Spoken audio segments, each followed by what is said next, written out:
नमस्कार साथियों इस टॉपिक में आप जानेंगे कि वसीयत जो है वो कब 100% कैंसिल होगी। ठीक है, तो अगर आप लॉ के स्टूडेंट हैं तो आप समझ लीजिए धारा 107 के बारे में साथियों।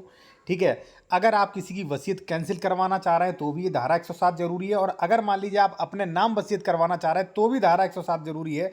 क्योंकि अगर आप इसको पहले से जान लिए होंगे तो आपका जो भी मान लीजिए वसीयत है वो कैंसिल नहीं होगा। तो चलिए मैं आपको बता रहा हूँ, और जो भी जूनियर एडवोकेट है वो इसका स्क्रीनशॉट ले सकते हैं साथियों। ये कोर्ट ड्राफ्टिंग एवं नियम कोर्स ई बुक है। इससे आपको बेनिफिट ये होगा, जैसे मान लीजिए स्टे एप्लीकेशन है, आदेश स्थगन है, दाखिल खारिज रुकवाने के लिए है, दाखिल खारिज मतलब गलत दाखिल खारिज करा लिया उसके। ठीक है ना, मान लीजिए दाखिल खारिज रुकवाने, दाखिल खारिज कैंसिल रेस्टोरेशन। ठीक है, और दाखिल खारिज मतलब रजिस्ट्री केवाला रुकवाने के लिए। ठीक है, रजिस्ट्री कैंसिलेशन नियम। ठीक है, यहाँ पे देखिए जमीन बंटवारा, सीमांकन, संशोधन, कब्जादारी की बेदखली, घोषणात्मक वाद, कैविएट, आरटीआई, एफआईआर।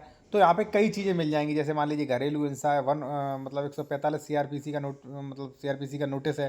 वो सारी चीज़ें आपको मिल जाएंगी। इसमें आपको पूरा ड्राफ्ट मिलेगा प्लस ऊपर नियम भी मिलेगा। जैसे मान लीजिए बंटवारा का है तो बंटवारा किस सेक्शन में होगा, ठीक है, किस सेक्शन में नहीं होगा। मिन नंबर है तो किस सेक्शन में होगा। उसके बाद जो है पूरा बंटवारा का दावा, ठीक है, कोर्ट में किस न्याय अदालत में जाएगा। ठीक है, तो सारा चीज़ें आप जो है इसमें देख सकते हैं। कोर्ट केस, वाद पत्र, न्यायालय का चयन, तथ्य, मूल्यांकन, अनुतोष, अदालतें, धन अधिकारिकता।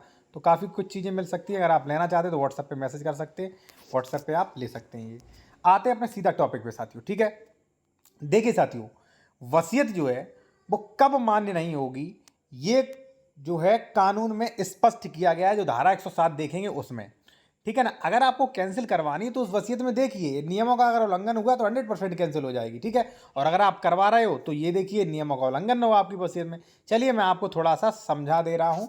ठीक है, और अगर आप कोई भी कंसल्टेशन करना चाह रहे हैं, कोई भी वसीयत का पीडीएफ लेना चाह रहे हैं, डॉक्यूमेंट चेक कराना चाह रहे हैं अपना वसीयत, तो कॉन्टैक्ट नंबर वीडियो के डिस्क्रिप्शन में मिल जाएगा। साथियों सबसे पहले आपको बता दूं, वसीयत जिसके संबंध में दाखिल खारिज की कार्रवाई पोस्टडी नहीं होगी, यानी कि वो बताया गया है कानून में, ये कहा गया है कि वो वसीयतें जिनमें हम दाखिल खारिज नहीं करेंगे, जिनकी दाखिल खारिज की कार्रवाइयाँ पूरी नहीं होंगी, हम मतलब दाखिल खारिज पर रोक लगाइए, हम नहीं करेंगे दाखिल खारिज। ठीक है, क्योंकि वो मान्य ही नहीं करता कानून। चलिए मैं आपको बता दूं, धारा 107 उल्लंघन के निष्पादन में प्रत्येक वसीयत शून्य होगी। यानी कि 107 का मतलब आपने जो है उल्लंघन किया तो वसीयत शून्य होगी। दाखिल खारिज की कोई कार्रवाई ऐसे विलेखों के आधार पर प्रारंभ नहीं की जाएगी। ऐसे शून्य विलेख उदाहरण नीचे अंकित किए जा रहे हैं। यानी कि भाई ऐसी जो भी मान लीजिए इनका उल्लंघन किया तो हम कार्रवाई मान्य ही नहीं कर सकते। ठीक है, हम ये कार्रवाई शून्य करते हैं।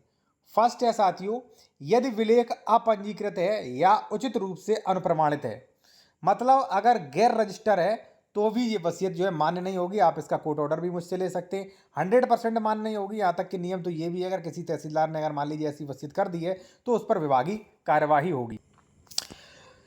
अब देखिए साथियों, यहाँ पे अनप्रमाणित नहीं होना चाहिए। और देखिए कई मेरे पास ऐसे मैटर्स आते हैं कि सर एक व्यक्ति जो था उसने मृत्यु के बाद मान लीजिए वो रजिस्ट्री करवा ली, ऐसी रजिस्ट्री भी मान्य नहीं होगी। हमारे पास ऐसे नियम और कानून, ऐसी रूलिंगें हैं, अवेलेबल हैं। ठीक है, सेकंड है साथियों, यदि वसीयत का निष्पादन असंक्रमणीय भूमिधर, ध्यान रहे साथियों, अगर असंक्रमणीय भूमिधर ने अगर मान लीजिए रजिस्ट्री कर दी है, वसीयत कर दी है, तो 100% कैंसिल होगी, डोंट वरी। ठीक है, आप चाहें तो इसका पूरे का आप पीडीएफ ले सकते हैं मुझसे। ठीक है ना।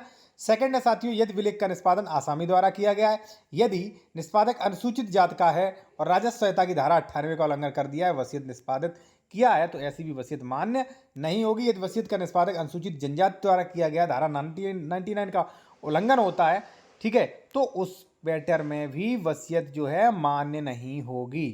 ठीक है, अब कुछ नॉर्मल कंडीशन भी है साथियों। जैसे मान लीजिए क्या है कि अगर मान लीजिए आप वसीयत करा रहे हैं तो वसीयत संदेहात्मक नहीं होने चाहिए, उसमें 2 गवाह होना चाहिए, गवाह आपके पक्ष के होना चाहिए। और जब भी मान लीजिए जब आपकी वसीयत जो है उसका प्रोविट जारी होगा या वसीयत का म्यूटेशन होगा तो गवाहों का परीक्षण होना अनिवार्य है। ठीक है, ऐसी सुप्रीम कोर्ट की गाइडलाइंस हैं। ठीक है, अब और भी कुछ चीज़ें, जैसे मान लीजिए अगर आप वसीयत करवाते हैं तो गवाह तो है ही मेन। इसके अलावा जो भी मान लीजिए अगर आपने किसी पुत्र को अगर मान लीजिए वहाँ पे बेदखल किया है तो उसका भी मेंशन करना अनिवार्य है, वरना वसीयत आपकी संदेहात्मक होगी साथियों। ठीक है, तो ये थे कुछ नियम साथियों। बाकी आप वसीयत के मामले में या किसी भी मैटर पे अगर विशेषज्ञ द्वारा कंसल्टेशन कराना चाह रहे हैं, कोई भी वसीयत या पीडीएफ लेना चाह रहे हैं, तो कॉन्टैक्ट नंबर वीडियो को डिस्क्रिप्शन में साथियों मिल जाएगा। ठीक है, और जो जूनियर एडवोकेट है वो इसका स्क्रीनशॉट ले सकते हैं और ई बुक ले सकते हैं। काफ़ी आपको कानून की जानकारी मिलेगी। कम से कम जो जूनियर एडवोकेट हैं वो 4 या 5 साल उनकी जानकारी इससे आगे बढ़ेगी, ओनली इस ई बुक से।